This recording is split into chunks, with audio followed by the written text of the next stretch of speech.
Hi guys. So in today's discussion, we'll be doing 2023 past paper in terms of part two. Okay. So before jumping into the discussion, I just wanna say some tips related to part two paper writing. So when you take part two paper writing, so obviously you all know it's almost they give you 180 minutes. That means 3 hour paper plus you get additional 10 minutes to read it. Additional reading time. Okay, so here the important thing is in business study, especially this 10 minutes is very crucial. The additional reading time. So some students, what they do is when they get the paper itself, they start to do the paper. It's not a smart move. To be smart, make sure that you utilize this 10 minutes properly.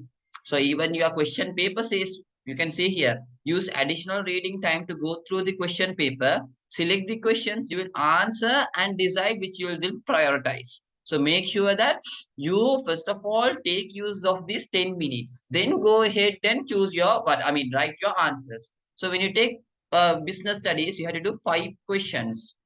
Okay, you have to do part two AKF, you have to do 5 questions. So in that there are two sections. You all would know there are section called A and B, or a section part one and part two. So in part one, you have to do 2 questions, and in part two, you have to do 2 questions. And plus you have to do 1 question either from part one or part two. So totally you should have 5 questions. So if I ask you a question, if I ask a question from y'all, what's your plan? So how many questions you are going to choose from section A? Many would say 3 from section A, 2 from section B. Okay, or part 2. Okay. So guys, that's not the plan you should have before you go for an exam. Because here you can't target the chapters and go. You have to be ready for all 8 questions. So than having a plan of doing 3 questions from part 1 and 2 questions from part 2, make sure that you are ready for all 8. So based on the circumstance, based on the difficulty, you choose 5 questions. Okay, based on your preference. For example, even me, I used to choose 3 questions from part 1 because grade 12 seems easy for us. But in my final exams, I chose 3 questions as the first priority, then 2 questions from part 1. So for grade 12. So part two I keep 3 questions, and part one I chose only 2 questions. That was my priority, the first 5 priorities. So make sure that you don't have the mindset and go. You have to be ready for all 8 questions. Okay, because you don't know what will happen to the questions. Sometimes the questions you are targeting may be very much difficult. Okay, then when you take this 180 minutes, this 180 minutes is for 5 questions. So if you divide by 5, you will be allocating 36 minutes for a question. But don't, that's the standard time, the maximum time you can take for a main question.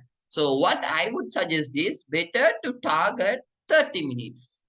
Try to have a target to finish that question, the main question, within 30 minutes. So you can have some extra time so that you can recheck the paper. And if there is any difficult question, you can spend that time in that. So make sure that you have a target of 30 minutes for a question.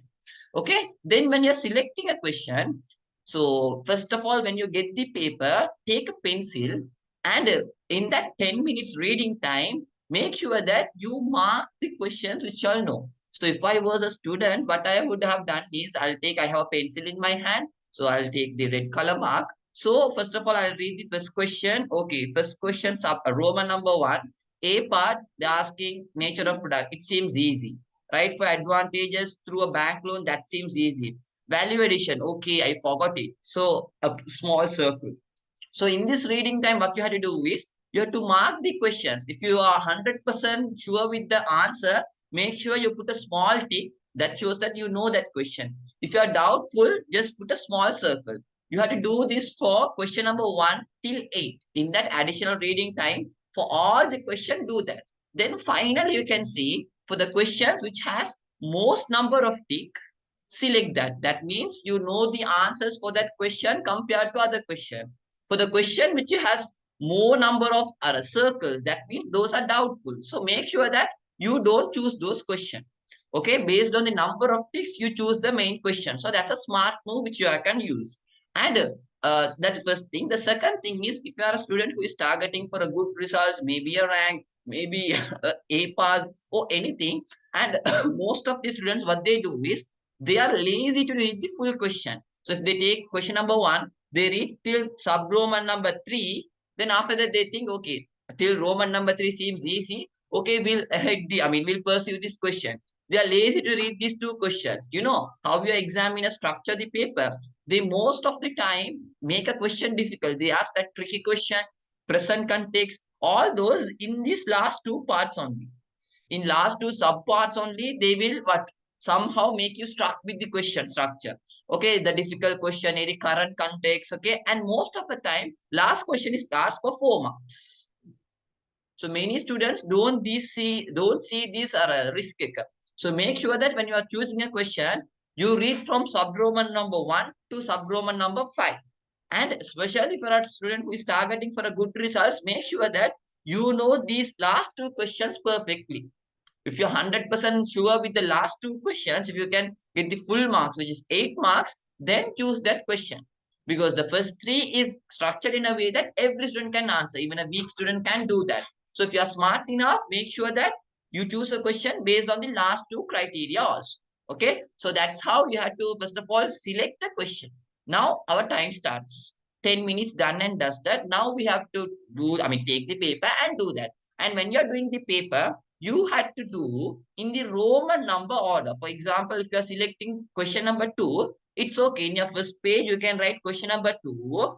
Okay, there is no order. From main questions 1 to 8, that means first question must be 1 Kela. There is no any order. If you are confident enough. So what I would suggest for you is, out of the 5 questions which I'll choose, for example, take out of the 5 questions which you have selected, question number 2 is there, 4 is there, then you take 5, 7, 8.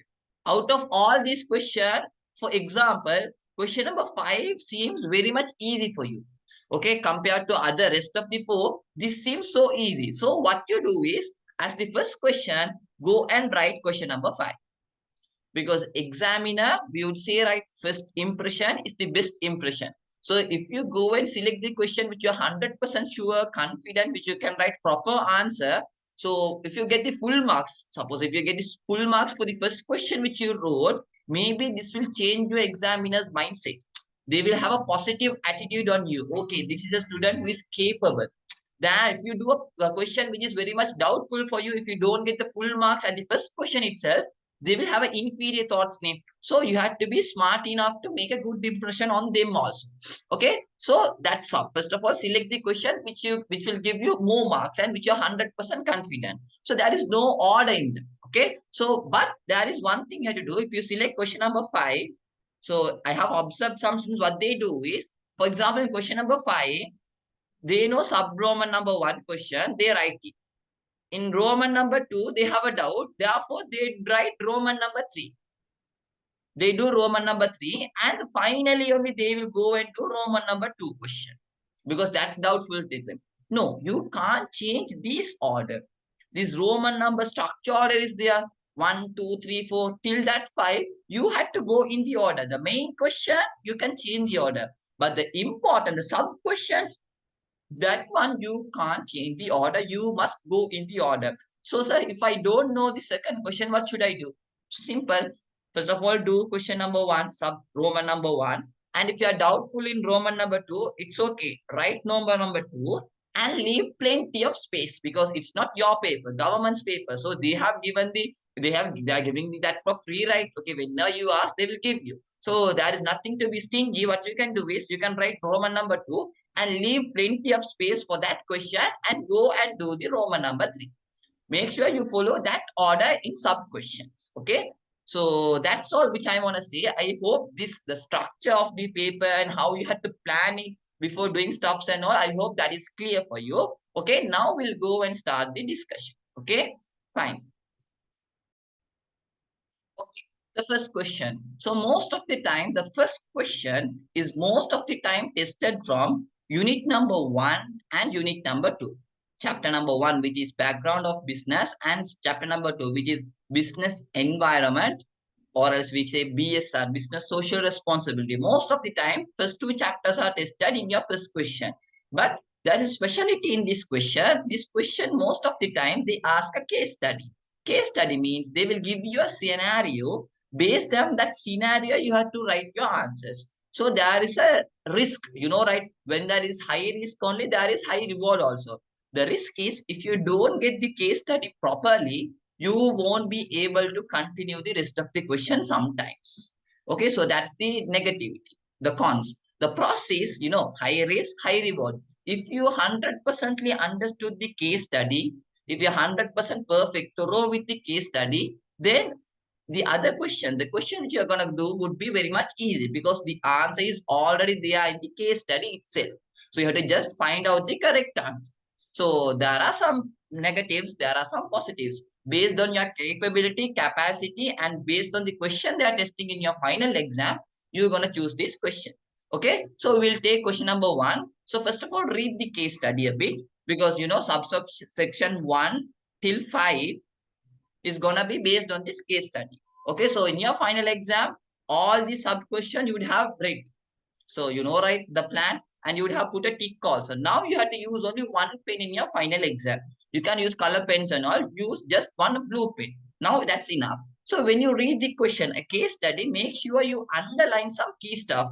Therefore, if you have a doubt, you don't need to spend much time in reading the case study again, the full stuff.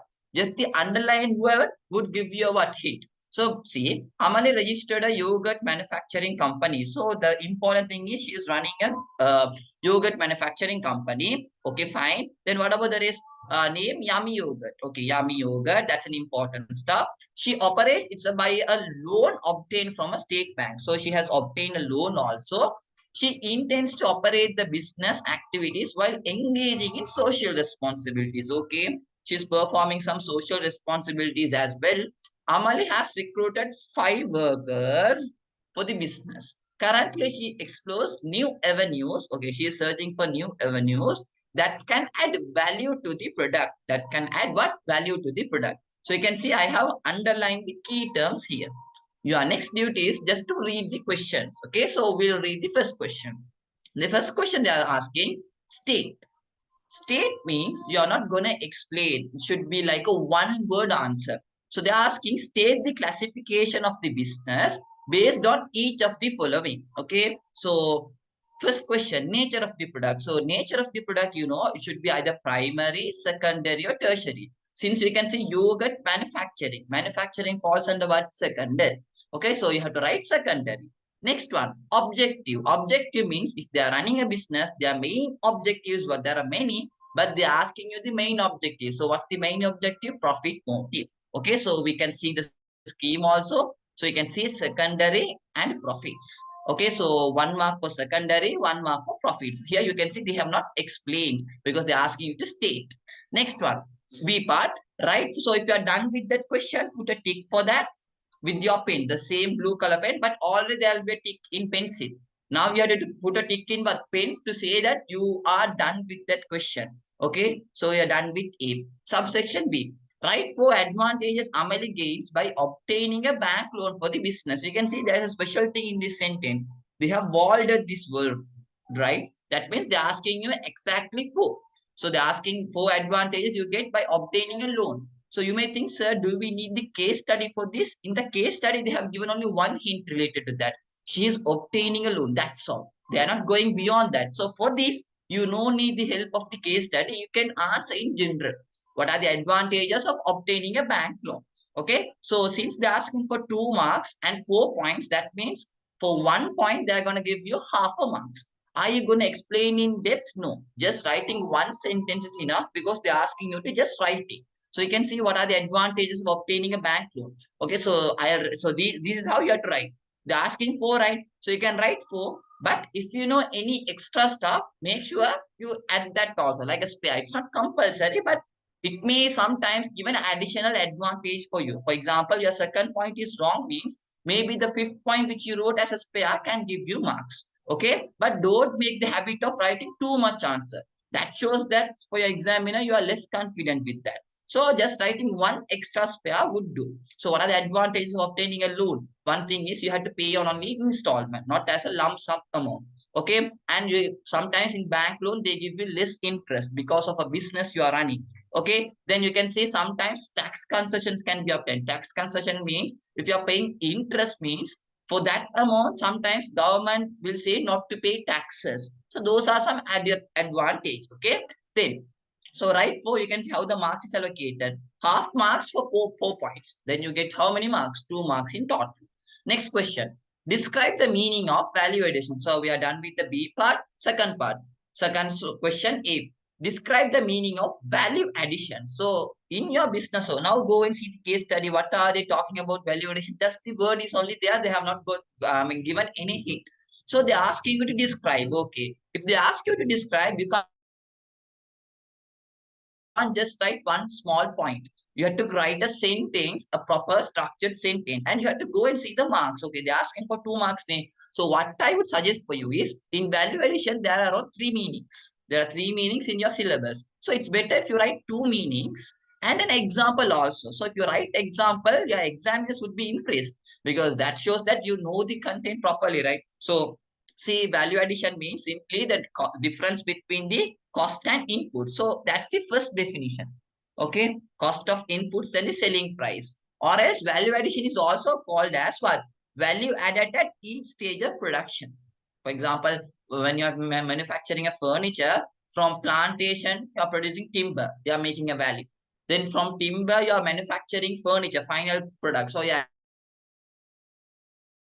adding a value to that. So that's also a definition. So you may ask, sir, you said 3 definition. What's the next definition? The next definition you can say is changing the nature of inputs. So that means in a business, if they use any raw materials, the final product will be completely different from the raw materials. Furniture, if you take, they are using timber. So, but the furniture and timber completely changed, right? Because the input, the timber is made as a furniture, a final product. So that's also called as value addition. They have changed structure. So that is value addition. So to make it precise, out of these 3 definitions, you can go with 2 and better to write an example also. So how you can write an example is you can just write example uh, converting timber into furniture or converting timber into furniture. So that's an example. So that can give you some additional advantage also. Sometimes examiner would be allocating marks for examples also. Okay, next question. So this is done. State 2 advantages that Amali can obtain from value addition to the product. So they're asking for 2 marks and also they're asking you to state 2. That means 2 means for 1 point, they're going to give you 1 mark.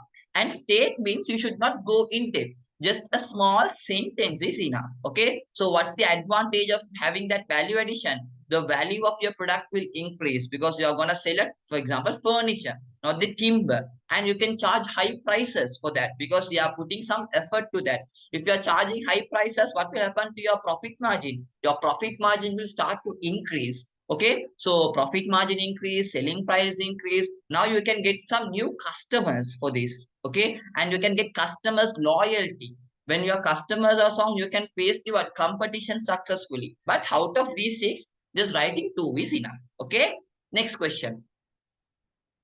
Third one, indicate the legal requirement Amali should adhere to based on which of the following aspects.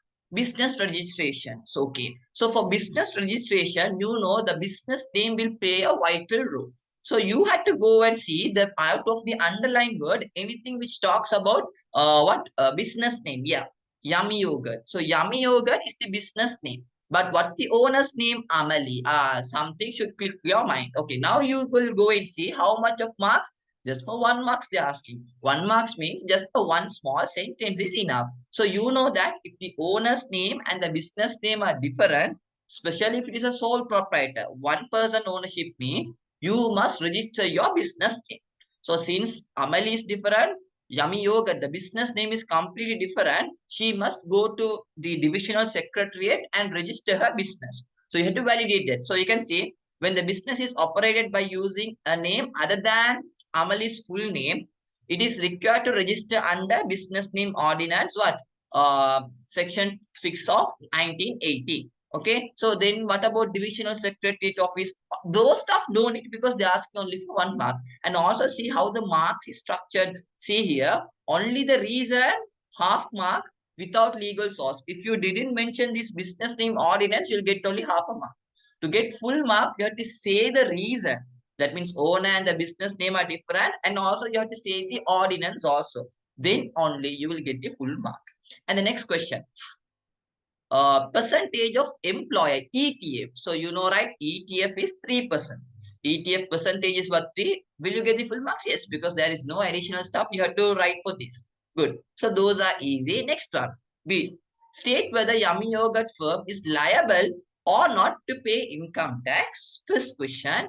Second one, they're asking briefly explain your answer. For how many marks? 2 marks. So you have to make sure that they are asking you 2 questions here. First one, they're asking you whether Yummy Yogurt is liable to pay tax. If it is yes or no, you have to say your answer. First of all, for saying yes or no, you get 1 mark. Then for giving validation, you will get 1 mark. So see how they have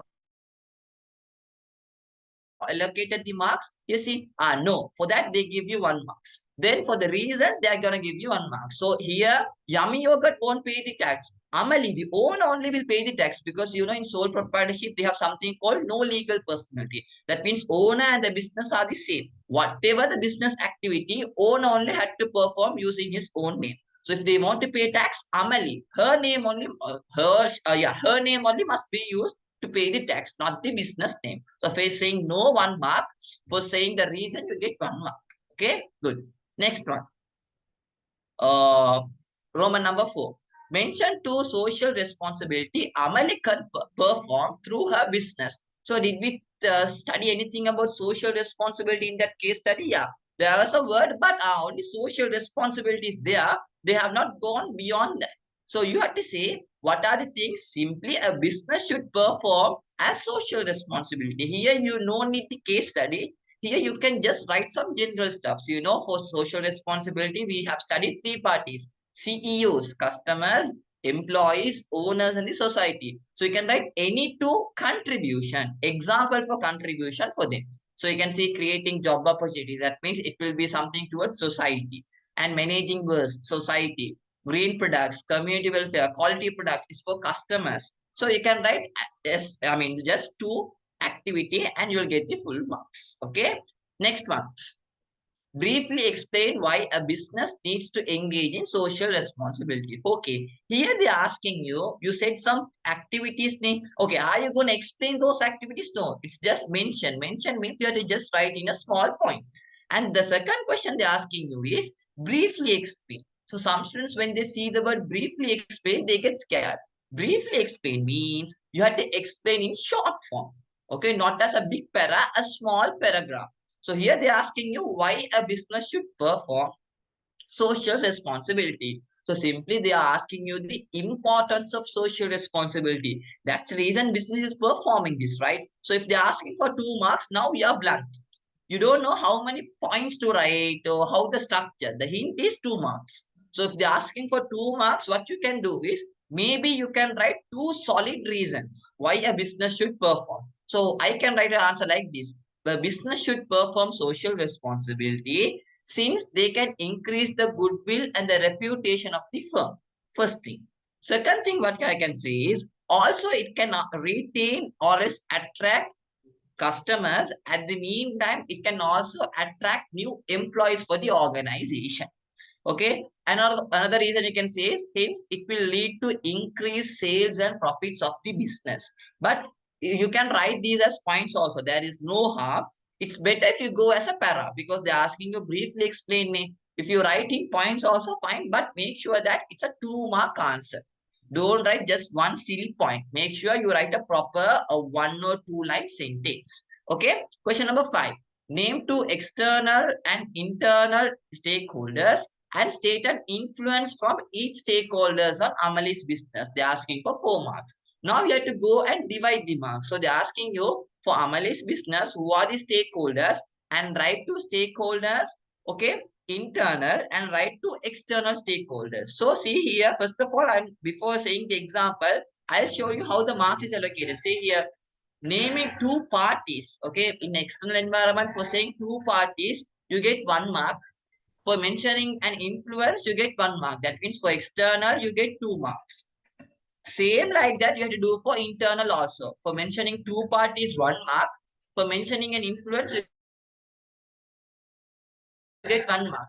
2. Then totally 4 marks. Okay. So external, right, customers there, suppliers, competitors. Okay. How they can influence your business? Customers, how can they influence by purchasing your product? Okay. They can ask you to increase the quality by asking some additional features for the product. Maybe you are protecting the customer rights. And suppliers, how they can influence your business by providing raw materials, bargaining on the prices. Okay, the interest rate they're gonna charge, at what time they're going to supply the materials. Be careful. Some students get confused. Are they asking the interest of customers? No, they're not asking you the interest of customers. When you would have studied quality products, reasonable price. No, they're asking how can customers impact. So just think you're running a business. How can a customer impact your business?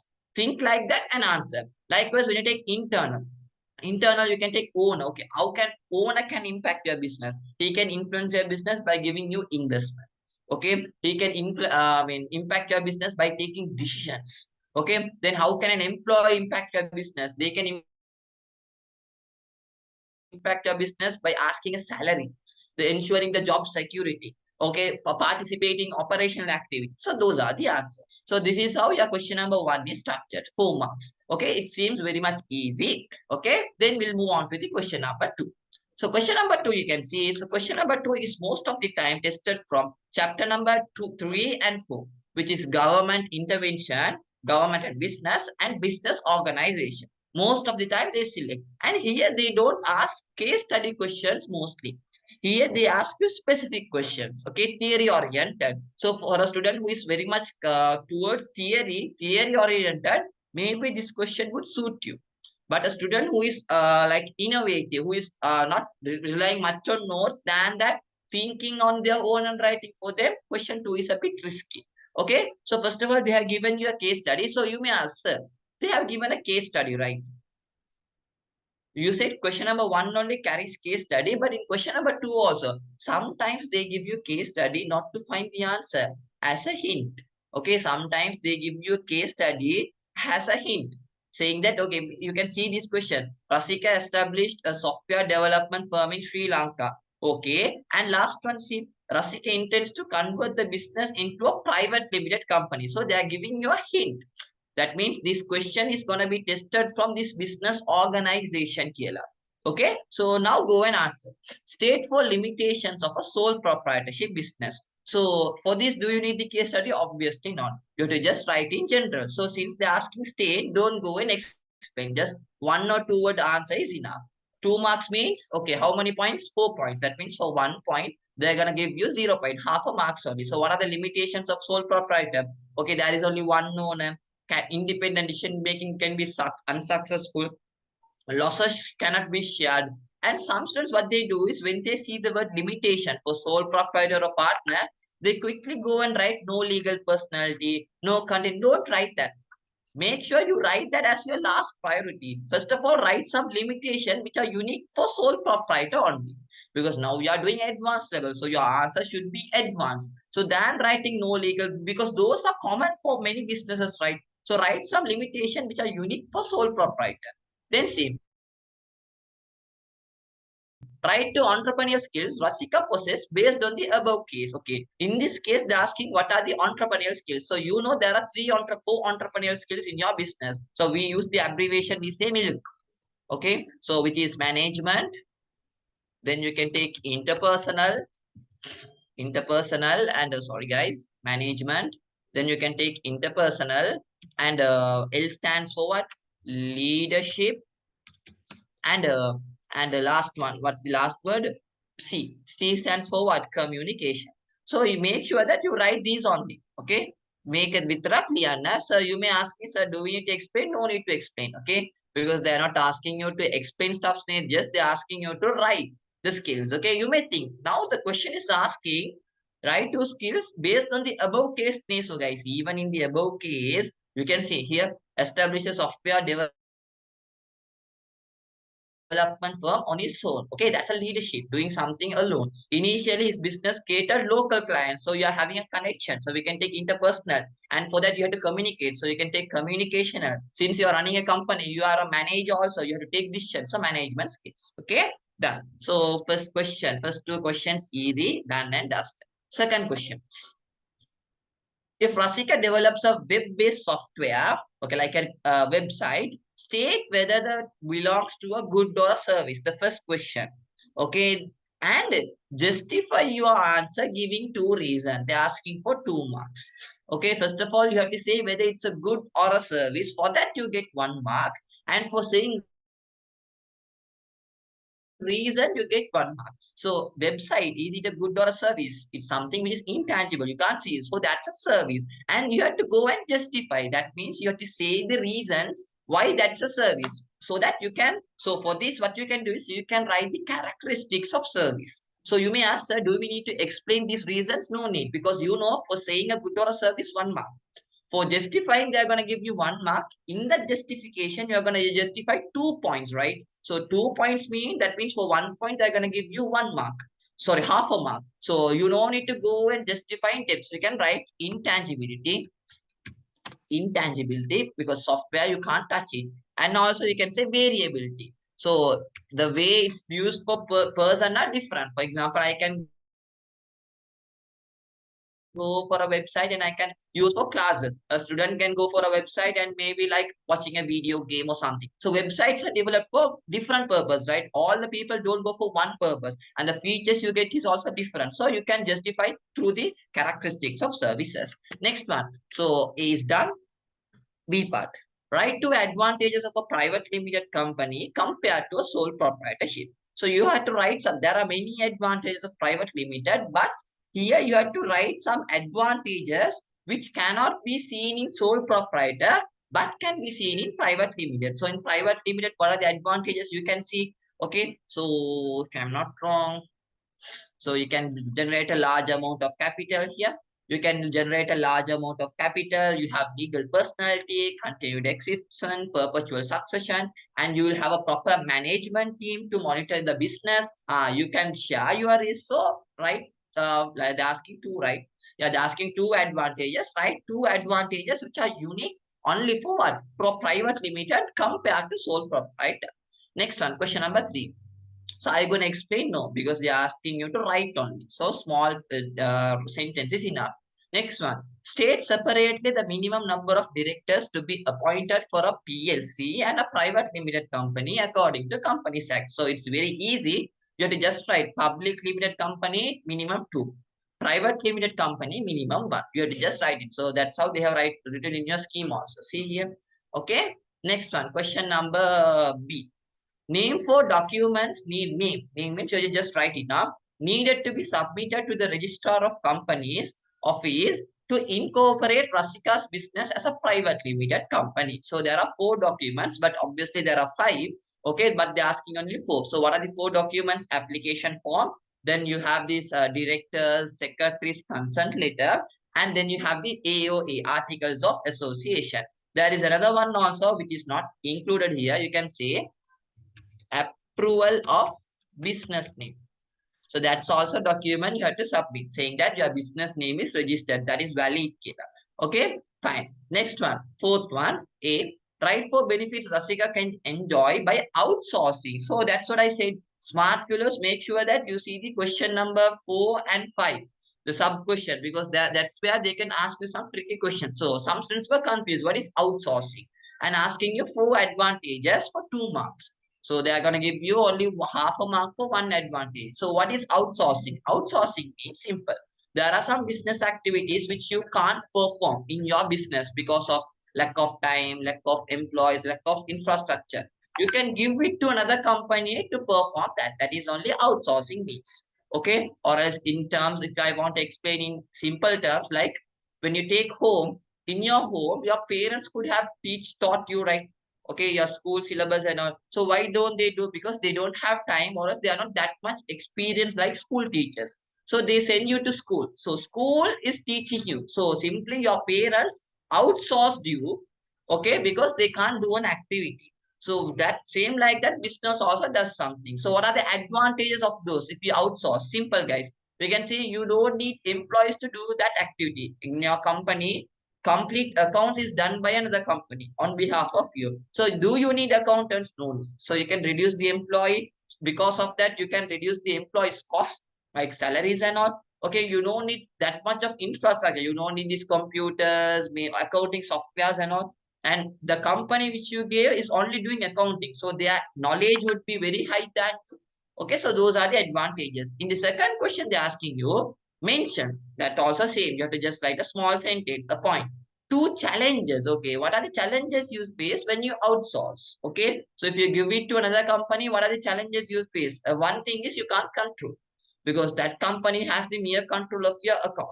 Sometimes you want in one quality, the way they provide is different. So quality issues can be there.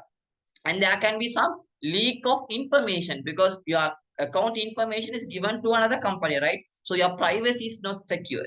So those are the disadvantages, challenges. Okay. Next one, last question. State and explain.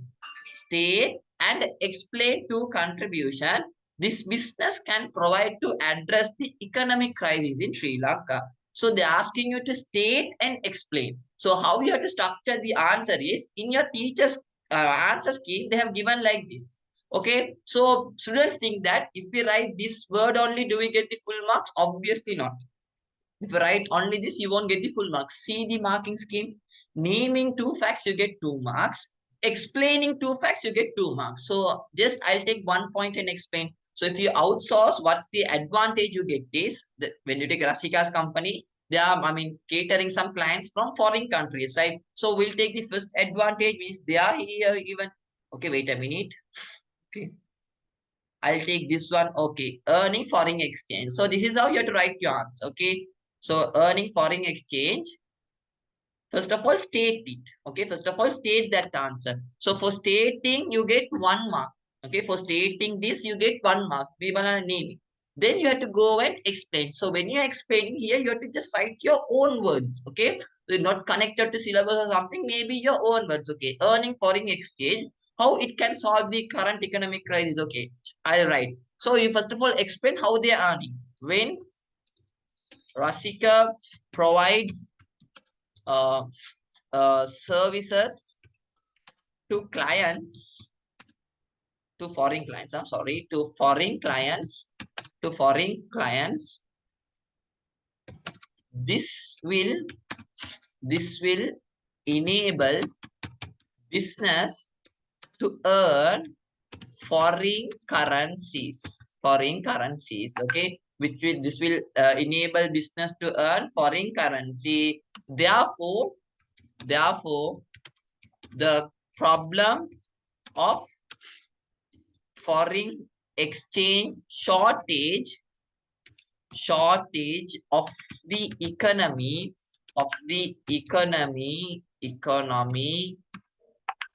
can be minimized. Okay, can be minimized. So this is the exact word. For that you get 1 mark, and for the reason you get another 1 mark.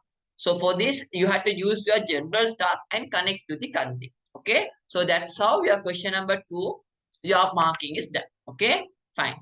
Now we'll move on to question number 3. It's the next question, question number 3. So question number 3 is tested mostly from chapter number 5, which is entrepreneurship, and chapter number 6, which is SMEs, and sometimes from money and banking also. So that's how sometimes they can include a insurance question also. Okay. So we'll see question number 3, subsection 1A. What is meant by management of public debts by the Central Bank of Sri Lanka? Okay, so when you take Central Bank of Sri Lanka, they perform 2 functions, like main functions and sub-function. So sub-function ekak tamai management of public debt. Public debt means the loans of the government. So when government is obtaining a loan, they will obtain through a bank, that is only the central bank. So the central bank had to manage it. So you can say how you're going to explain is 2 marks, right? So you have to just write a definition. Okay, you have to say management of public debt means the process of obtaining loans by the central bank from another country or else from any other sources on behalf of the government. And that's the first thing. Then what they had to do is and repaying those loan on time and managing those debt, okay, and repaying the interest. So those are the what simply if you borrow a loan, what you do, that's what you have to explain here. Okay, so explaining for like 3 lines would be enough. Next one, Explain the role of Sri Lanka Interbank Payment System, SLIPS. So you know Sri Lanka Interbank Payment System is a system where it facilitates interbank transactions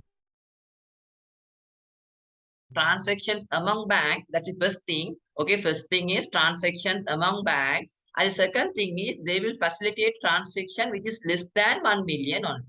If it is more than 1 million, you have to use what? RTGS.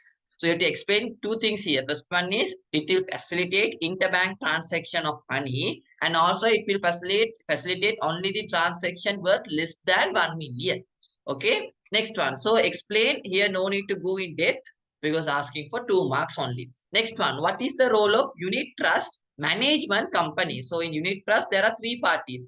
First one is the unit holder, then the trustee, then the fund management company. Out of these 3, they are asking you the second person, who is the trustee. Okay, in a unit trust, what does trustee do? Okay, so they have given you the answer. So we'll see that. Okay, what does trustee? The person who collects those money and all and gives for the fund management company. So they're asking you the functions of that unit trust the trustee. Okay, so wait a minute. Okay, so this is the answer. So you can see collection of fund from investor. They collect the fund and they go and invest in profitable avenues. They will give for the fund management company. And also they are the people who promote stuff, the administration stuffs and all. Okay, they are the one who maintain documents and maintain all the records. Okay, next one. And they're asking you a role for 2 marks. So you can see they have given you 2 roles. So for 1 role, they're going to give you 1 mark. Next one. In which instance does a bank dishonor, that means reject a check stating refer to drawer? Okay, a bank can reject for many reasons, but if they are rejecting with the word refer to drawer, it's because of only one purpose, because there is no sufficient funds in your account. If there is no any money in your account, they will reject the check, not your account, the drawer's account. They will reject dishonor, but they will say another word also. We say refer to drawer. That means go and ask from the account holder for money, because in bank he doesn't have any money. So refer to drawer means no sufficient what? Funds in your account. Okay. Next question. We also done. What is meant by subrogation principle of insurance? So you know what is subrogation, right? So 2 marks question, you have to explain. So in your business study syllabus, there are 2 definitions. The first definition is when you met with an accident. Okay, when you met with an accident, the insurance company will pay you the compensation. Once they pay the compensation, the insurance company will collect all the debris. Okay, all the what? Debris. Debris means the remaining, the damaged parts and all. So the insurance company will take that and will pay you the compensation. That's the first definition. Another definition they can say you is when you met with an accident, once the insurance company pay you the compensation, if there is any additional benefit which you can get, for example, a person only crashed your car. So that person also will pay you a amount of compensation, right? That amount you can't take. Okay, only the amount which your insurance company gives you, you have to take. Any other benefit that you're going to receive, that will be transferred to your insurance company. So that is also called as subrogation. So you can see here, when the insurer has settled the loss for the damages caused to the insured property, the transfer of other advantage and rights from external party that the insured can obtain to the insurer. Okay, transferring all the benefits from the external party which are insured, the individual can get to the company. That is only called as what? Subrogation. 2 marks. Next one. Introduce marine cargo insurance. So marine cargo insurance means, so under marine insurance, they're going to talk about 2 things here. First one is marine means ship transport. In that you can go and insure your ship, or else you can go and insure your the goods which you are gonna transport. So for ship now we say marine insurance. For the goods, the stocks which you are gonna transport, for that we say cargo insurance. So you have to give a small explanation. So you can see insurance coverage obtained by the importer or the exporter to minimize possible losses that can occur to the shipment of cargo. Shipment means the ship, the vehicle. Cargo means the stocks which they are transferred. Okay. Next one. uh Fourth one, state what is informal communication. First question, and provide an example for it. For stating that will get 1 mark. For example, you get 1 mark. Informal means the communication that is done without any guidelines, without any structure, without any proper organizational framework. Okay, so you can see informal communication means communication that takes place without a prescribed channel or else outside the structure, outside the hierarchy. 1 mark. And for example, 1 mark. So what are the example? Gossips, rumors, okay, friendly chats, grapevine communication. That means you don't have a structure, simply how you talk to your friends. Okay, and the next question they're asking you is two advantages and two disadvantages of informal communication. That means for advantages 1 mark, for disadvantages 1 mark, but make sure you write two for each.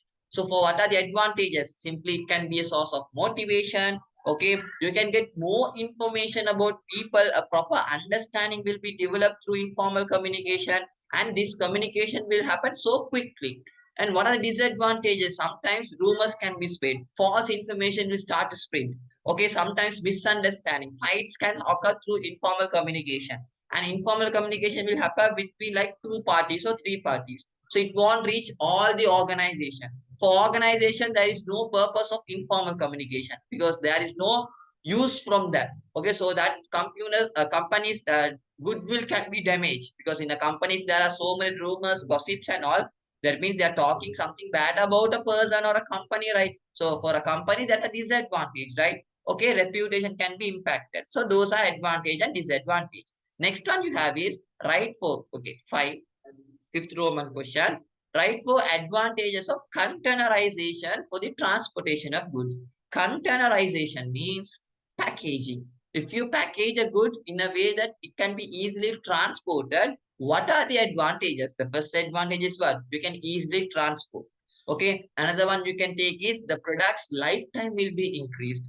Another one is it will be easy to handle the products when moving from one container to another container, and damages can be minimized. So those are the advantages. So right means you have to just write a small point, 4 points. Last one, briefly explain the difference between transport and logistics. So for explaining what is transport, you get 1 mark. For explaining what is logistics, you get 1 mark. So transport means carrying people from one place to another. But logistics means not only carrying people, it will link, no, I mean, goods, services, and also not only the movement. Because guys, when you take logistics, logistics has many components, like transportation is one. Then you have warehousing, that is also one. Even communication is also part of logistics. Logistics says that how you will carry the information, the stocks, the people from a producer till the final consumer. So in that, transportation plays a small role. Transportation, you carry the stocks, but after carrying, you have to store it. That is warehousing, and you have to communicate to your suppliers. You have to communicate to your customer. So that's a big process, right? So that big process only called as logistics. Okay, fine. Question number 4. So question number 4, most of the time they test from your last 3 chapters, which is question number 9, 10, chapter number 9, 10, 11, communication, logistics, trade. Most of the time, trade. Okay, so see the first question. Write for differences between wholesale and retail trade, 4 marks. So whenever they give you differences, make sure you draw a table and structure your answer. In that way, you can be more precise with your answering. So see here, I hope they would also done, and yeah, they also have done in a table format. So it would be very easy than writing paras, points and all. Draw tables and validate. Okay, so you can show the differences between a wholesale and retail. So wholesale you purchase for reselling purpose. Retail you purchase for final consumption. In wholesale the quantity is very high. Retail the quantity is very low. Okay, so you have to write 4 differences. Next one, state 2 factors as to be. Some people think 4 differences mean, I mean, for wholesale true, for retail true, no. For wholesale, you have to write 4. For retail, you have to write another 4. Okay. But don't write in depth, because they're asking only for 2 marks, right? So if they're asking for 2 marks, don't write too much. Make it short and simple.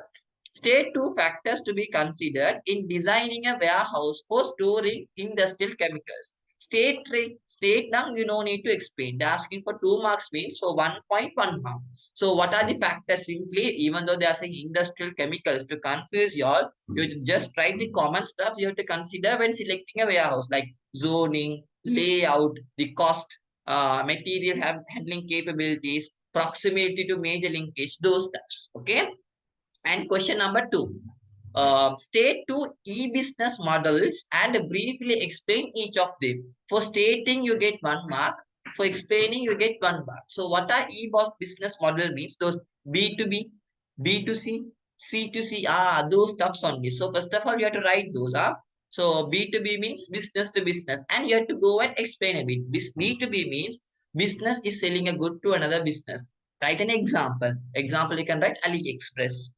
B2C, a business is selling to a consumer. Example, you can take Daraz. C2C, customer to customer. A customer is selling a good to a customer through internet. Example, ikman.lk. So for stating this, you get 1 mark. But for writing an definition with an example, you get the rest of the marks. Okay. Next one. What is meant by e-retailing? So you know what is retailing mean? Retailing means selling goods for final consumer. The word e means electronic. So if you go and sell any goods and services through online, that is only called as e-retailing. So you have to just write a definition for that. Okay, not a big one, a small sentence with 2 lines would do. You see, all the activities relevant to buying and selling goods and services with the intention of end consumption. The 2 things they will be monitoring for you is digital media. The first keyword they will be seeking upon, and the next word they will be seeking upon is end consumption. These 2 are the words they'll be watching out for. Okay, next question. Define product franchises. So define for 2 marks. So it's better if you write an example also. So product franchise means here you have the permission only to sell through the brand name. You can't manufacture or else you can't copy their advertising or formatting. You can only sell the products with their brand name. You can only use the brand name. Okay. So example, IOC, Indian Oil Corporation, Bata slippers. Here you don't manufacture, you just sell with the name. Okay, so that is only called as product franchising. So for explanation, they will give you 1 mark. Maybe the next mark would be allocated for the example. So better to write an example also. Next one, straight for advantages of internationalization. Internationalization for a business. For internationalization, we can see another word, globalization. So you know what is globalization mean? Globalization means a local business is conducted in a foreign manner. I mean, local business is connected to a foreign business. So you have foreign contact, you have foreign customers, and because of that, what are the advantages you get? Okay, if your business is targeting the foreign market also. So you can have lots of customer, you can use modern technology, okay, and you can distribute the products all over the world, and you can see ability to get more return. Sometimes when you sell for foreign country, you get foreign currency. So those are the advantages. Okay. Next one. Describe 2 functions of bill of lading. 2 marks. That means for 1 function, they are going to allocate 1 mark. Bill of lading, you know, when you hand over the as an exporter, when you go and give the goods to the shipping company will give you a document as an evidence. That is only bill of lading. Because of that evidence, what are the advantage? The first itself, evidence. That's an advantage. That says that you have handed over the goods to the shipping captain. And also bill of lading acts as the ownership, as a proof of ownership. For example, importer's port, the goods have arrived.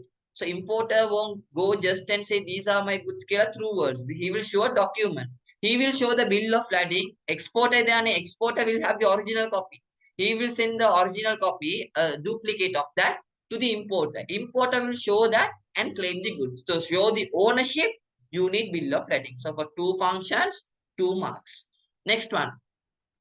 Describe what is entry pot. Entry pot trading, 2 marks. So what is entry pot trading is you import from a foreign country and the goods will be stored in your warehouse and it will be exported to another country. That means the goods won't enter your country, enter the land of our country. So that's what you have to highlight there. See here, when the goods are imported from another country and kept in a warehouse, at the point of entry, this is what important. This is what the examiner will be seeking upon. Without being brought into the country. In entry port, the goods won't enter the country. It will be in the harbor only. So you can write an example also. Example, Sri Lanka, when they import tea from like India, and when they export to Iran, the tea won't enter Sri Lanka. It will be sent through Sri Lankan harbor itself. Okay. Next one.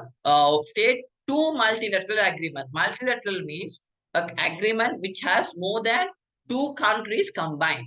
If there are only 2 countries, we say bilateral. If there are more than two countries, we say multilateral. So in your syllabus, they have given you NAFTA, North American Free Trade Agreement, SEFTA, South Asian Free Trade Agreement, APTA, Asia Pacific Free Trade Agreement, those stuffs. Okay. So just writing, but to be on the safe side, don't just write the term only. Make sure you write the full term, the full wording. Okay. Next one. Mention for advantages a country can gain from multilateral trade agreements. Okay, because of those agreements, what are the advantages a country can gain? 2 marks, but 4 advantages. Are you going to explain? No. Mention means you have to just write as small points. So what are the advantages? Okay, since you have other countries also combined, you can get their, that country's customer. And you can get a stable market. Agreement means it will go for a long period of time. So you will have a stable market. And sometimes taxes will be less if you purchase from that country which is in that agreement. Okay, so those 4 advantages you can write, and it will be easy to migrate for those countries because of the agreement. Maybe you can get quality inputs at a low price from those countries, or else you can sell at a higher price for those countries because you have a customer already, because you are signed. That means you will sell for that country will purchase only from you because of the agreement. So those are the advantages. Okay. So section A is done and dusted, the 4 questions. Now we'll go and discuss section B, which is from section part 2, which is from grade 13 syllabus. Okay.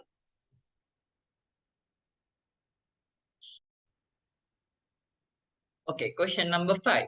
So Kamalini is the owner of a printing company. With the growth of the company, Kamalini realized the need of creating an organizational chart and delegating authority. She adopts control systems and employ motivational tactics to enhance the quality of the printing. So most of the time, question number 5 is from chapter number 12, which is management, and chapter number 30, which is operations management. Okay, most of the time. So some students think that it's like a case study. It's like optional. Sometimes in some years they will give a case study question. Sometimes they just give a case study to give a hint. Okay, but don't worry, if they give a case study like this, doesn't mean that from question number 1 to 5 everything is from the case study. No, sometimes they give case study as a hint to say that we are testing questions from these parts. Balanna, realize the create an organizational chart. Here you can see the first question is organizational chart. So as a source of hint, they give a case study. Okay, to make a note for your alert to you, we are testing questions from management, as well as we are testing from operations management also. Okay, sometimes the case study is needed for answering also. Okay, so see, what is an office question? What is an organizational chart? So organizational chart means it says how the positions, accountability, responsibility, authority, hierarchy of an organization is properly arranged. Where is the manager and the manager who is there? What are the powers of the assistant manager? So all that will be in like a map. Okay, so that map is only called as organizational chart. They're asking for 2 marks, right? So see here. See here. Okay, the way of questioning the way of showing the question, functions, authority is known as what? Organizational chart. Okay, next question. So the next question is write 4 principles that Kamalini needs to consider in creating an organizational structure. Okay, now you may ask, do we need the case study? No, they are using the word Kamalini just to make this question. So when you are making an organizational structure, the way there are positions and also, you will have a question now. So what is organizational chart and what is organizational structure? I was saying the structure through my words, right? Through my mouth. Under manager, you have assistant manager. For assistant manager, these are the power, authority. Okay, if I'm saying just through my words, the plan, that is organizational structure. If I convert that plan into a written format, a visual plan, that is only called as organizational chart. Okay. So now they're asking, when you're preparing that structure, who should be the manager, what are the power, he should have all those structure, what are the things you must consider? Okay. So unity of command. So these are the principles of management. Okay. Especially organizing, okay, you would have studied this. What is unity of command? Unity of command means you have to obey, I mean, you have to follow only one manager. Span of control means under one manager, how many subordinates are there? Then hierarchy. Hierarchy means you should be at the top level, the middle, and the lower. How is your coordination, rules and regulation, those stuffs. Okay. Next one. So they're asking for 1 point, they're going to give you 0.5. No need to explain because it is right.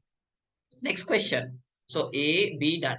What is meant by delegation of authority? So delegation is something you are transferring. So what are you going to transfer? Authority. So they're asking for 2 marks. So delegation of authority means, okay, I think the scheme answer is not okay because they are giving the delegating decision making on the, okay, that's also correct. But since it's a 2 mark, make sure we write the full term. So you can write delegation of authority means the formal, okay, wait a minute.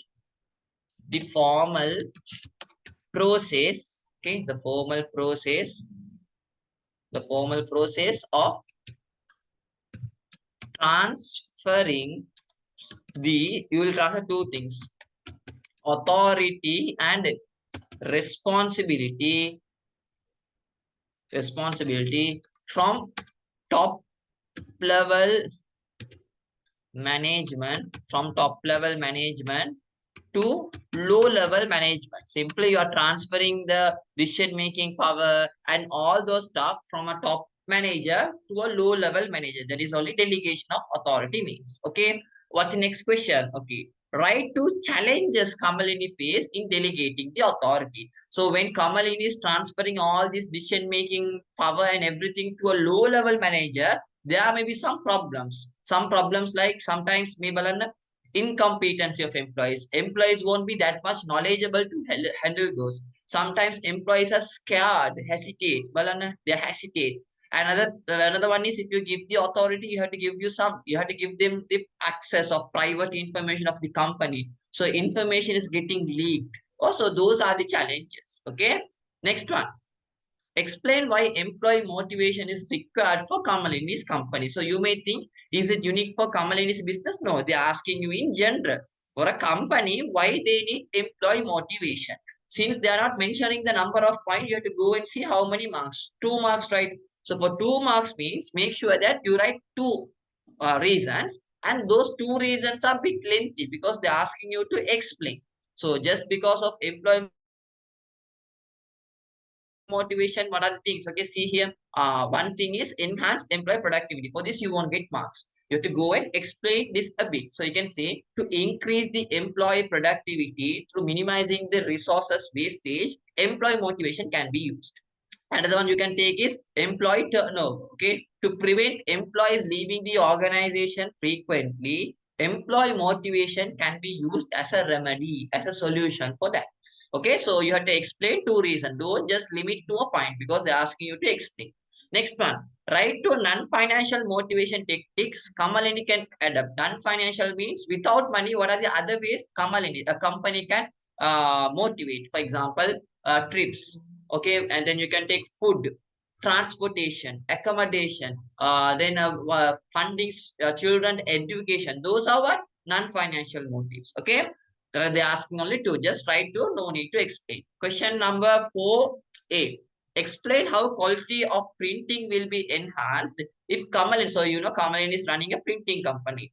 If Kamalini uses computerized numerical control. Numerical control means, CNC means, there are some machines which use numbers. Okay, for example, you take refrigerators and all, they will control the temperature through numbers, right? Oven is a good example for CNC, where you control the production through numbers. Okay, likewise Kamalan is you running a printing company. So for printing company also you need CNC. For example, the level of ink it should be inserted and the number of copies to be printed and the size of the leaflet or the tube they are printing. So numbers will play a role, right? What are the advantages of using a technology to control those numbers? What do you all think? For example, you take printers nowadays. In printers, you can see our communication uncle. He will see how many copies you want. I see double side. He will just type a number, something he will do, you will get the photocopy. So that is only CNC. Numbers are controlling the production. Okay, so because of that, what can happen? Wastages can be minimized. Sometimes the quality will be high. Okay, so those are the advantages. Next one. So we can say reduce wastage, high accuracy.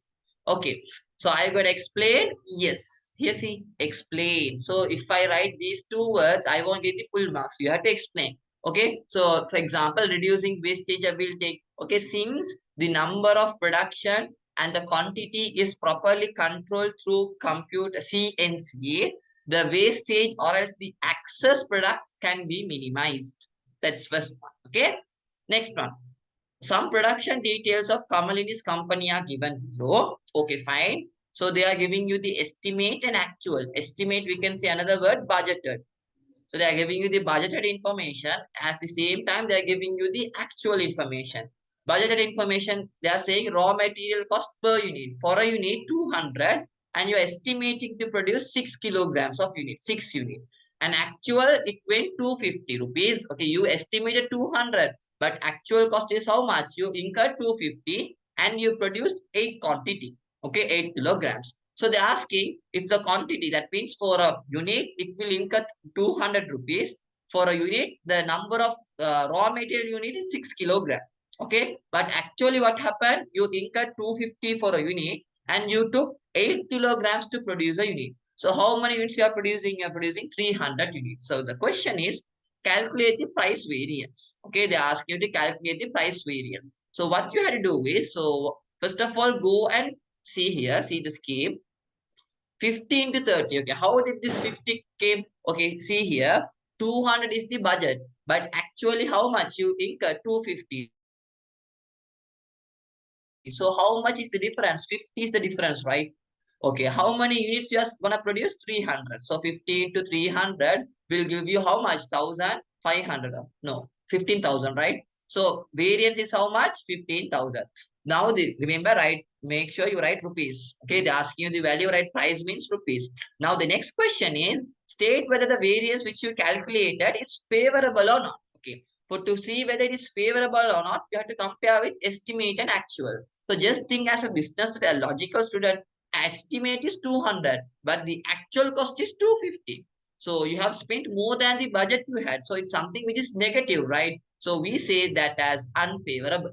Okay, simply if your estimate is less than the actual, for that we say unfavorable. Okay, next one.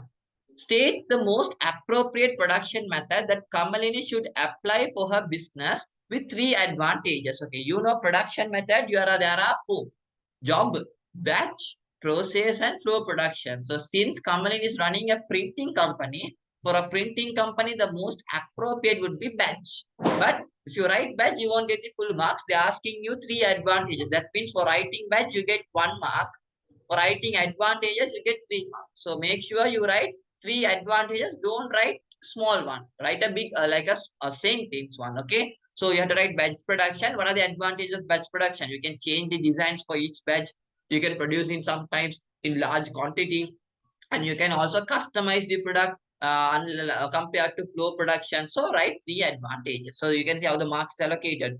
For mentioning batch, 1 mark. For writing 3 advantages, they are going to allocate you how many marks? 3 marks. Okay. So question number 5 is done and dusted. Okay. Now we are going to move on to question number 6. Okay. Question number 6 talks about marketing. Okay. Most of the time, question number 6, what they test is sometimes they will give you operation management also. Okay. But main chapter is marketing.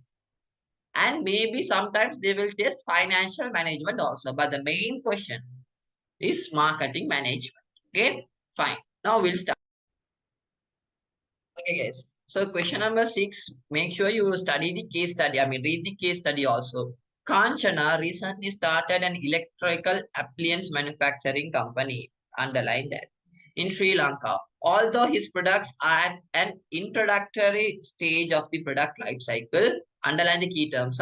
He is much concerned about the quality of the products. Okay, concerned about quality. He is also interested in source of finance and break-even point. So guys, this case study is giving you a hint. That means they're going to ask about something called product life cycle. They're going to ask questions on quality of the product. They're going to ask questions about source of financing. So you can see from sub question 1 to 5, everything is connected to those stuff. So that's how it's a hint. Case study, they have given you as a hint. We are testing from this part scale. Okay. So here you don't need the case study to may answer the question. Okay. Fine. State 2 characteristics of a product which is at an introductory stage. So you know when you take a product has 5 life stages. Okay, the life cycle, they have 5 stages. We say dig, Okay. Dig MD. D stands for development stage, I stands for introductory stage, G stands for growth, M stands for maturity, D stands for decline. So if the product is at introductory stage, they are asking you some characteristics. Two characteristics, no need to explain because state for 2 marks. So what are the characteristics? Maybe the profits are low, the sales are low, you will incur high promotion because just now you are into the market. Okay, sometimes your product would be very basic because when you go for maturity only, you will start to add some features in growth and all. So introductory, you will give a basic product. Okay. Second question they're asking, write two challenges Kanchana will face at the introductory stage, 2 marks. Two challenges. So no need to explain, just two challenges. That means the difficulties you face. Sometimes at a introductory stage, the sales are low, right? Because consumers don't know about your product. Just now you are into the market. Consumers can refuse your product. Sometimes it is very difficult to set a price for the product. Okay. And issues in maybe and distribution, market positioning. You can't have a proper brand on the consumer's mind because just now you're into the market. Okay. So two challenges. Next one. State 4 quality elements Kanchana should consider in designing a product. 2 marks. That means for one quality element, they are going to ask for half a mark. Okay. State right state means no need to explain in depth. State 4 quality elements. So when you are designing, what are the quality features you have to consider? So you have to see the packaging, okay, or a durability balance, can we use this product for a long period of time? Whether this product is functioning, whether this product is suitable for the people, whether it is safe for consumption, whether people will trust. That is only called as reliability. So those are the features, quality features. If you say a product is quality, you will see these stuffs only. By seeing these stuffs only, you will see whether the product is of good quality or bad quality. Okay. Next one. Suggest 4 methods of advertising Kanchana can use to promote the products. Okay. So they're asking you 4 methods. No need to explain. 4 methods for advertising. So many students would have written sales promotion, public relation. No. Advertising is a part of promotion. Under advertising, what are the examples? So for advertising, what you can do? You can use TV ad, radios, televisions, newspapers, magazines, and see here social media. So those are examples for advertising. So sales promotion, so those stuffs are main heading name. Here under advertising, they ask you some examples. Okay. Next one. So write 4 examples. What is market segmentation? 2 marks. So market segment means dividing into pieces. So market segmentation means here you are dividing the total market into small pieces. When you take the full customer, you can't target the full customer, right? Full customer is divided into small pieces. That is only market segmentation. So see the answer. Segmenting the entire, the full market with dissimilar features into a group of similar features. Okay. So the whole customers will have some different features. So you group the people with same features. Okay. Next one. A is done. B part. Briefly explain 2 methods Kanchana can adopt to segment the domestic electrical appliance market. Okay, to divide that market, there are various topics. Okay, so as per your syllabus, there are 4 topics. We say GDPB, geography, demography, psychological, and behavior. Okay, based on these stuffs, you can to divide the market, you need a topic, right? So these are the 4 topics. Okay, so based on geography, how you can divide? See here, based on geography means the places, maybe Asia, Europe, Africa. Demography means based on people's feature like social class, income. Behavior means some people buy some products occasionally, like make TV sets and all. People don't buy whenever they want me. They will purchase only during an occasion. Okay. And loyalty. Some people purchase product due to loyalty, like iPhones. Most of the people purchase me luxury products like iPhones and all due to loyalty. Okay. So what iPhone does is they divide the market as loyal customers and illoyal customers. Okay. So loyal customers are the main target because those people only keep on buying the products. Okay. Next one. Right to direct financial sources Kanchana can use for the business. Direct financial means directly you can get money. No need of any intermediaries in between. If you take bank loan and all, you need people. You need bank to get money. But here you can take your own money. For example, retained earnings, the company savings, selling an asset, Okay, accumulated depreciation. So those are the direct financial sources. B part. State two instances where capital investment. Capital investment means, under investment decision, there are two types. One is short term and long term. Capital investment means long term decisions. So in long term, what are the things you think about? About the business, expanding the business. Okay, you can see expanding the business, modernizing the business, dividing the business. So these are the stuff you will consider in long term investment decisions. Okay. Next one, B part, last part, right? Fifth question. Following are some information on production related cost of Kanchana's business are given below.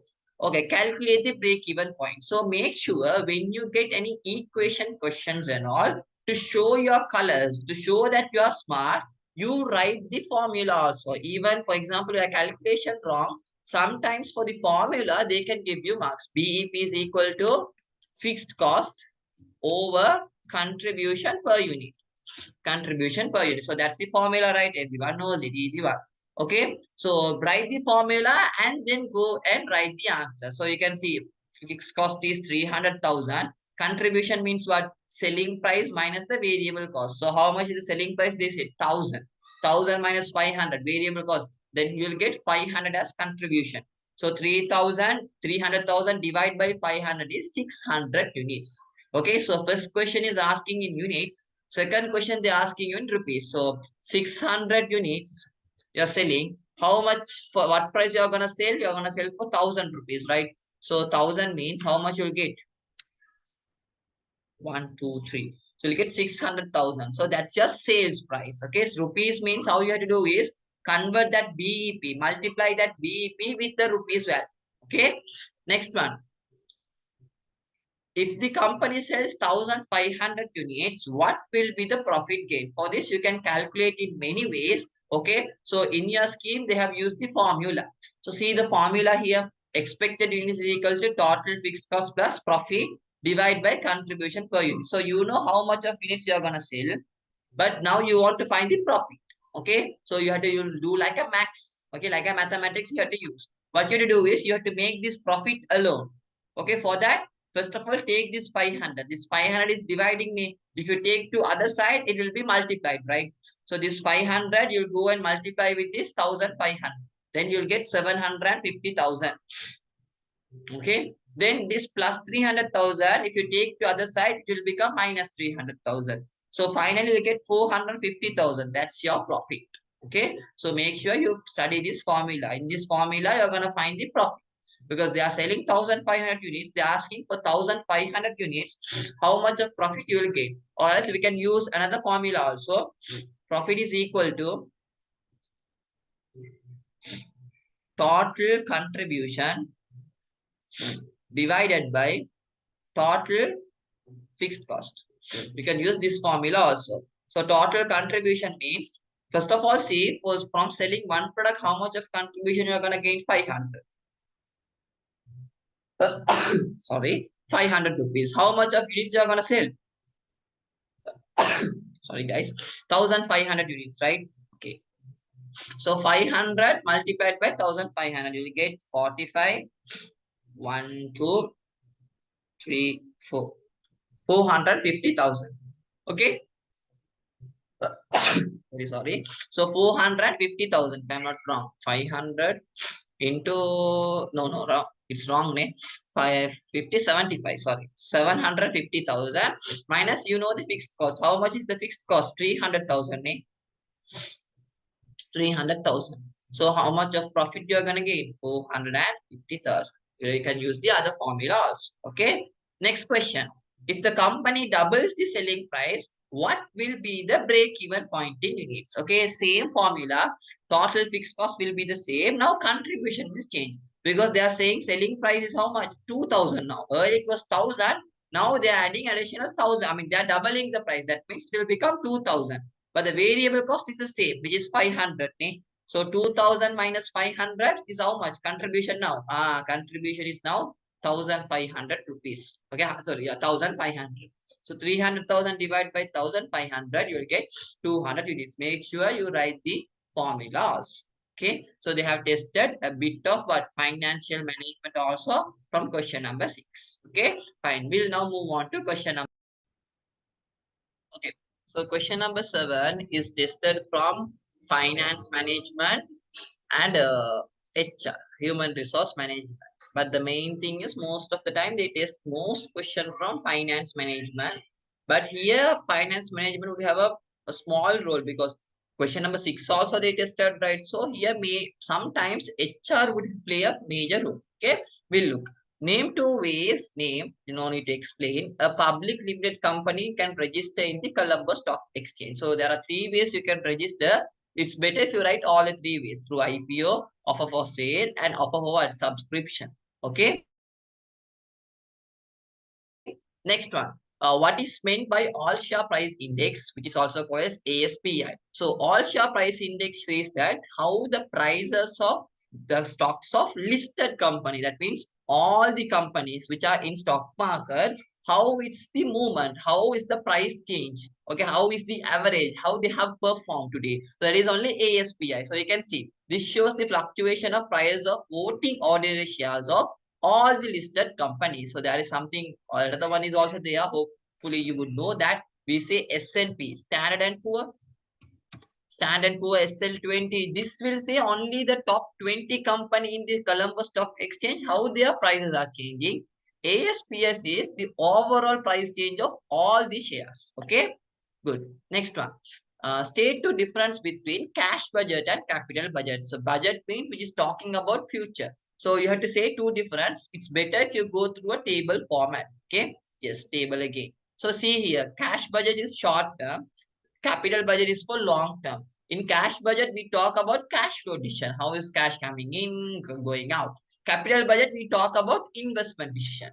Okay. So cash budget, you will be thinking what are the receipts, and if there is no sufficient cash, how we are going to get those.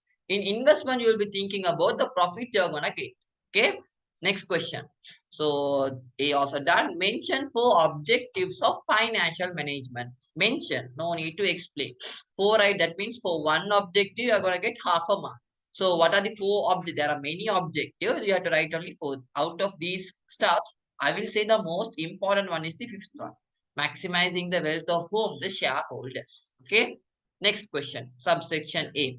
Explain what is meant by return on investment ratio. That's the first question. And indicate two decisions an investor can make by using it. So this is also one question. So for explaining what is ROI, you get 1 mark. For indicating why investors need that ratio, you get another 1 mark. So return on investment says how much of return you are going to get through investing in this business. So investment ROI shows the relationship between the return of the business related to the total investment as a percentage. So to be on the safe side, it's much better if you write the ratio also. So ROI ratio, ROI is equal to, you get profit after tax. Okay, you get profit after tax, and you will go and divide with the total investment. Total investment. So if they ask anything about ratio, make sure you write the formula, the full formula also. So in that way, you will be on the safe side. Okay. So ROI, and there is another ratio which ROI is also called as, sometimes we see another word also for ROI. We also say ROA, return on total assets. Huh? Return on total assets. So, profit after tax. And if I'm not wrong, you have to add interest, I guess. Okay, you have to add interest over the total investment. Okay, fine. Next one. Then you have to say a decision. Okay, with that, what are the things you're going to consider? Okay, with that ratio only, we're going to see whether we can invest in this business. So with this only, we can compare with other businesses. So that's what you need. Okay, next question.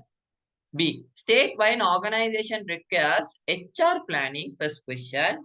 You have to state it. I mean, you have to write the definition of what is HR planning and write two advantages. So HR planning will forecast, will see how much of human resources you need in the future. Okay, that is only human HR planning means. See here, ability to determine the workforce requirement and making decision regarding the activities to be implemented to fulfill those requirements to achieve. So here the keywords they will be looking upon is determine the workforce requirement to achieve the goals and objectives. So that's what HR planning means. You think about the future employee need and you take decisions. Okay, how we are gonna achieve those future employment need, and you have to say the advantages. Okay, so advantages. What are the advantages? You can minimize labor cost, and you can recruit the correct people because you have a plan. Okay, and also what you can do is if there is any shortage in the future, you can identify now itself. If there is access in the future, you can take solutions now itself. So write two advantages. Okay. Next one.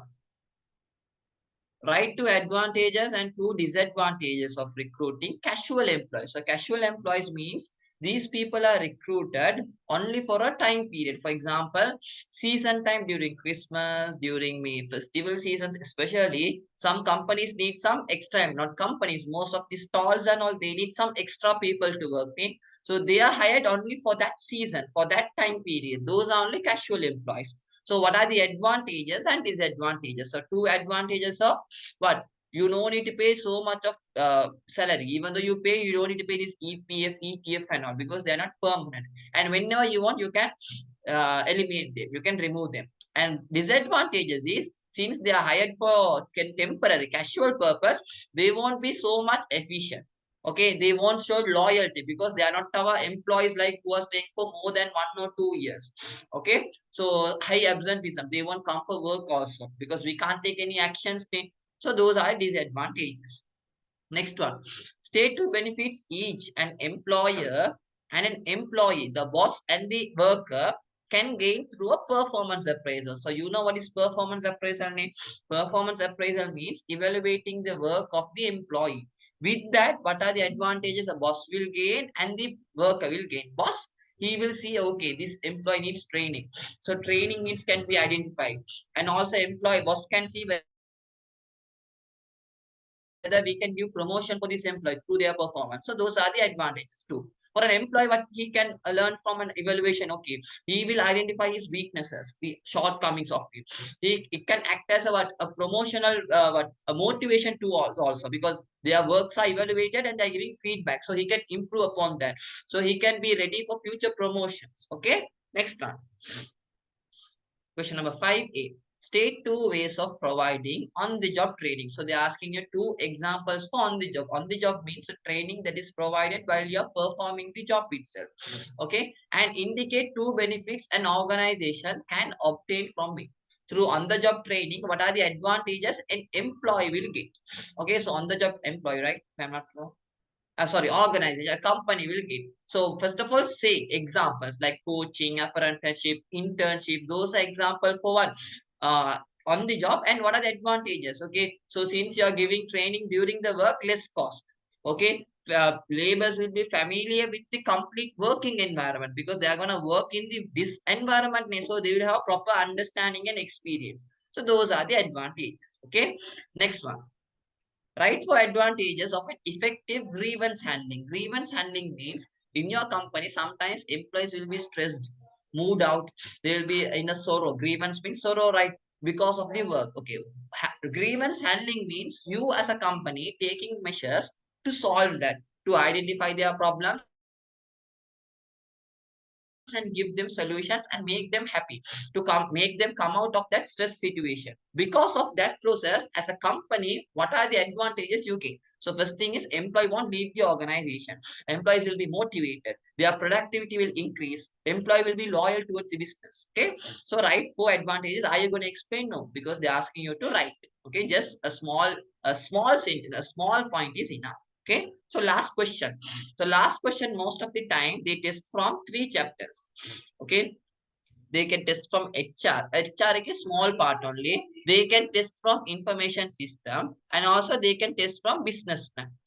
Okay, so these are the chapters it can be tested. First one, explain what is meant by exit interviews. First question, state two benefits an organization can get. Exit interview means once when an employee leaves the organization, company will call that employee and like an interview, they'll ask why you are leaving the organization. What's the reason? Okay, what are the things we should develop as an organization? Okay, what are the things which happened to you? What are the unfair things? What are the good things? Simply asking a feedback. That is only exit interviews. Because of that, a company, what are the advantages a company can get? So see here, discussion conducted by the management of the organization with an employee about to leave or already left. One more. And what are the advantages? To know the reason. Then only you can see why he is leaving the organization. To provide solution for any issues. Okay. And to get knowledge about the employees' awareness of the organization. Okay. Fine. Next question. Explain the process of data processing. So even though that is explained, definition, if you're writing the definition, that is explaining only. But advantages, you have to just state it. Next one, explain the process of data processing. Use an example. You have to use an example. Data processing means data will be processed and you will get an information. So that's what you have to explain. So see here, data, you have to draw this diagram and write the small definition. The process of converting data into information is known as data processing. So what are the examples you have for that? Okay. So preparing financial statement, making. So example, like how to convert example, when you take financial statement, you will take all those duty transactions, which are data, and you will prepare a financial statement. That is as an information, right? So those are examples for that. Fine. Okay, next one. Question number 2. A. State for methods. State means no need to explain, just write down. Okay, small points. And that information can be classified according to source. So according to source, many would have studied primary and secondary, or else internal or external. Since they're asking for, you write all those four: internal, external, primary, and secondary. Okay. So if it is 2 means, you have to either go with internal or external, or else primary or secondary. Okay. Next question. Write 2 methods a company can adopt to ensure data protection. Okay. 2 methods, 2 marks. That means for 1 method, 1 mark. Say some way how you can protect your data through passwords. Okay. Through having backup plans, through installing virus guards, those stuffs. Okay. Question 3A. Describe SIS, Strategic Information System, and write 2 advantages. So for description, you get 1 mark. For writing advantages, you get 1 mark. So strategic information system says, so it's a system which is designed to help an executive support system for top level managers to take decision. This system will help. Okay, so see here, strategic information system refers to the use of information IT to support or shape the strategic goals and objective of an organization. Simply, it helps in making strategic decision, goals and objective. So what are the advantages? You can make long-term decision. Okay, you can have summarized. You can provide a like an what you can facilitate. Okay, you can help the top management to take good decisions. Okay, so those are the advantages. Fine. Okay, so for strategic, we can also say another word. We'll say business intelligence system. Business intelligence system. Fine. Okay. Next one. Explain how management MIS, okay, as a decision making for middle level managers. So how can MIS help a managers to make decisions? So it will provide reports. Okay, it will say the performance. So here, and also they're asking you to